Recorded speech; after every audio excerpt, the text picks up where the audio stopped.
The John LeBang Show has been known to make people laugh, sing, think, scream, throw things in rage, and generally lose their minds.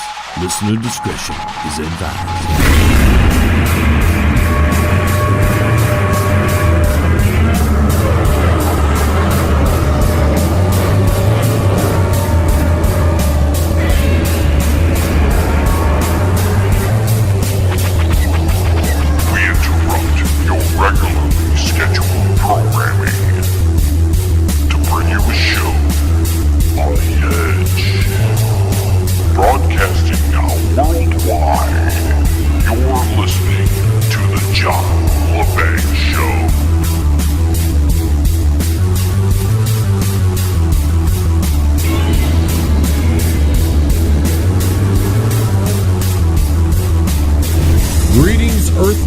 And alert the media. The John LeBang Show is on the air. Welcome, my friends, to another 60 minutes of sonic vibrations headed your way. We had an interesting week here at the John LeBang Show, and now with all the stuff in the news that keeps tallying up, we have so much to talk about that I don't know if I can fit it all into this first hour, but we're going to have to try to fit most of it in the first hour, because in this week's second hour, we've got the talented Paul Farah, Mr. Comedian himself, going to be joining us for probably the whole hour in the second hour. So whatever we've got to talk about, whatever we've got to get into, we've got to do this in the first hour this week, because the mayhem will be out of hand in the second hour. If you've never heard of Paul Farah, if you haven't heard anything he's done, then you've got to tune in for that second hour, because it's going to just make you laugh so freaking hard. If you think Shady's funny, if you think any of the bits we do here on the John LeBang Show are funny, you're not going to see anything yet, because Paul Farah might be the funniest guy on internet radio right now. But with that being said, we've got to get into some things here. We got to touch on some issues. And first and foremost, I want to get back to the Las Vegas shooting for a few moments, because the timeline changed a little bit. And according to the sheriff and the FBI, the only reason the timeline changed, and let's make clear that, you know, the hotel is disputing it a little bit, the timeline, but we have the sheriff and the FBI unable to answer exactly why it happened, except to say that they were just trying to give people a sense of calm after the shooting. In other words, they were lying to the public, or at least deceiving them a little bit, because, you know, they were just trying to calm everybody after the big event, and they wanted to give a sense of, you know, control, that the police were under control, when they obviously weren't under control, nor was the FBI after the event. So, you know, they had to lie to you. I mean, that's my words. That's not how the sheriff out there in Las Vegas is putting it. That's not how he's expressing it. He's saying they did it. They gave you a timeline to give you a sense of calm, and that there is no conspiracy here between the police and the FBI and the hotel. They can't find any connections to any other people, although ISIS claims that he converted 6 months ago, and that he was on his own little jihad for them. We can find that out. ISIS is claiming that, yet the police aren't giving us that information. They're saying there was no other shooter. Maybe they're lying there too, because they want to give us a sense of calm. I don't know. He's all bent out of shape, that is the sheriff, because his integrity and the integrity of the investigation is being challenged by the people who said, no, your timeline is BS. It's garbage. We watched enough videos. We've got this other evidence. So whatever you're telling us is a bunch of BS. And in his latest public appearance there, doing the interview, or I shouldn't say interview, because he didn't take questions this time, because back, I think it was Monday when he had their last press briefing, an independent reporter started questioning him on things the mainstream media weren't asking. Of course they weren't asking. They were going to believe whatever the authorities told them. Didn't matter that there was evidence to the contrary. And so this independent reporter hits him up with some questions that were valid, that were important to the investigation if we're going to really truly find out what was going on with the shooter or the apparent shooter or whoever was behind all this. Yeah, I don't want to get in. I appreciate what you're saying. There have been receipts that have been obtained from the valet security system that show that there's that's not how we conduct this service, okay? It says that he checked it on the 25th. Has your timeline changed? Because the FBI has reported that he checked it on the 25th. That's not how I conduct press conferences. Well, has the official timeline changed? Because please stop asking your question. This last one, it was on Friday. He's like, I'm not going to take questions this time. No questions. Because they didn't want to be challenged on anything else. They were saying, hey, our integrity's good. There's no conspiracy here. Nothing here to look at. Not at all.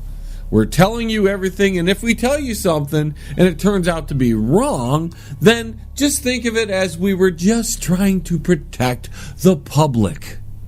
Give them a sense of calm because it was chaos out there, and we didn't want the whole world, especially the people in Vegas, to be panicking over somebody shooting out a hotel window and the possibility that there might be more shooters on the loose.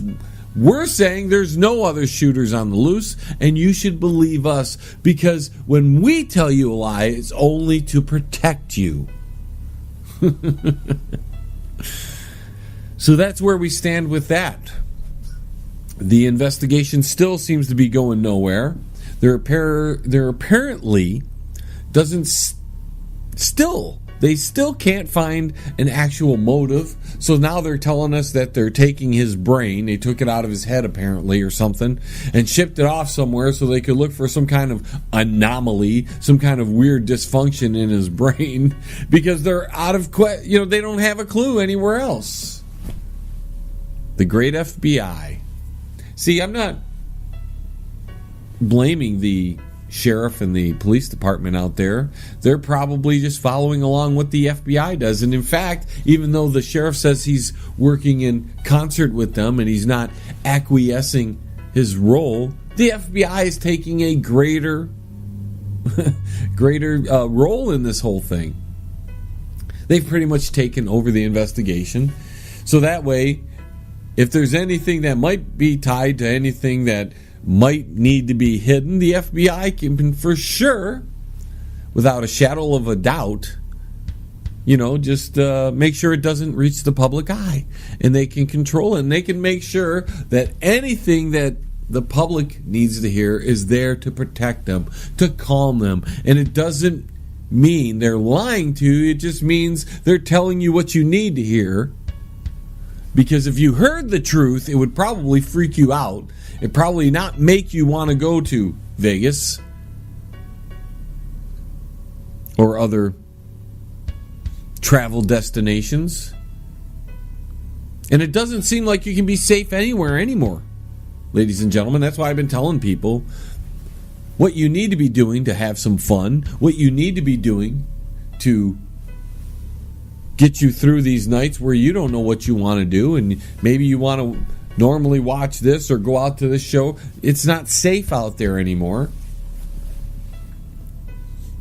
At any random time, you can be caught in the crosshairs of some psychopathic nut job. So I keep telling people, you know what you should do? It's the weekend. Listen to the John LeBang Show. Tune into the John LeBang Show. Not only will we not sit here and deliberately lie to you, sure, we get a couple things wrong here and there, and we try to correct them when we do get them wrong. We're not in all places at all times, and we're not the authorities, and we don't have some giant investigative team. It's a pretty small investigative group here at the John LeBang Show. So sometimes we don't hit all aspects, but when we do find out more information, when it may be contrary to what we told you, we tell you about it. So with all the dangers in the world, it's the safest bet is to just sit home, get yourself your favorite drink, sit on your favorite couch, and tune in to the John LeBang Show. Not only will you exercise your brain, but you'll be safe at home because, at least so far, these random events haven't just been popping up in people's neighborhoods or in people's homes. They've been in more densely populated areas, in city areas, in airports, in train stations, in concert venues, in bars. These are where the events are happening. So not only will you be safe staying home listening to the John LeBang Show, you'll be entertained, you'll be saving money. And since you're saving money, you can help out maybe the sponsors of the John LeBang Show. Or even help out the John LeBang Show by purchasing one of our many items that we have to offer in our John LeBang Show store. And there's our shameless plug for the evening. But we're not getting the straight poop out of the government, and they admitted it today. Or on Friday, I apologize. And their reasoning for that is that all they're trying to do is calm everybody. And that is the reason to either disinform everybody, misinform everybody, straight up lie to everybody, deceive everybody, because they're only looking out for your safety. They don't want you freaked out. They don't want you scared. They want you to go back out there and spend money at the Mandalay Bay, anywhere else that these events have happened. They don't want people afraid to go to these places because that, well, affects the economy. It doesn't hurt your economy if you don't go. In fact, it probably helps your economy if you don't go. You actually get to retain the money versus spending it at these overpriced venues anyways. And if you want to spend your money, you help out the John LeBang Show. We always will be grateful to you for purchasing something on the website or even maybe donating a little bit to try to help out the cause as we're trying to move to the next level. And I mean, we just picked up another radio station this week. 2, actually. I apologize for that. 2 more radio stations this week. So, I mean, it's... You know, some days I can't figure out how we're going to keep doing this. Picking up more stations, you know, going out and trying to pitch advertisers as well as actually do the show. Because we're just overwhelmed here and there's not anybody really coming in to save us as far as giving us some help. We can't hire anybody at this time because we can barely feed ourselves. But as things improve around here, we're putting in a new furnace, hopefully in the next few weeks. This place will be rocking really soon. We got the new roof. Probably going to get a paint job or two, get some soundproofing foam. We're really going to turn the studio into a multi-faceted facility that is not only going to house the John LeBang Show, but we're also going to bring in other shows, other artists and whatnot to, you know, not only use the facility for radio purposes, but maybe we can have a rehearsal studio in here. And we're actually thinking about turning this, because it's a big place. There's lots of room here. There are extra rooms to stick people in. We were thinking of turning this into a kind of a bed and breakfast for musicians and artists that travel through. So they don't have to pay those high prices at the Hilton, or they don't have to just drive on through the night to their next destination and have to perform their next gig, you know, worn out because they didn't get any rest or they had to sleep in the back seat of a car. Then we have other things we really need to discuss, and I've added some stuff in there that's really not important to the world, and that's what's going on with the John LeBang Show. But the things that are, and there's a lot to talk about. We got a mother who went to jail for not vaccinating her son, and then when she gets out of prison, or not prison, and she was there 5 days, I think, in jail, because the judge decided he knows more about vaccinating his child than she does, and she gets out and she finds out the kid's vaccinated.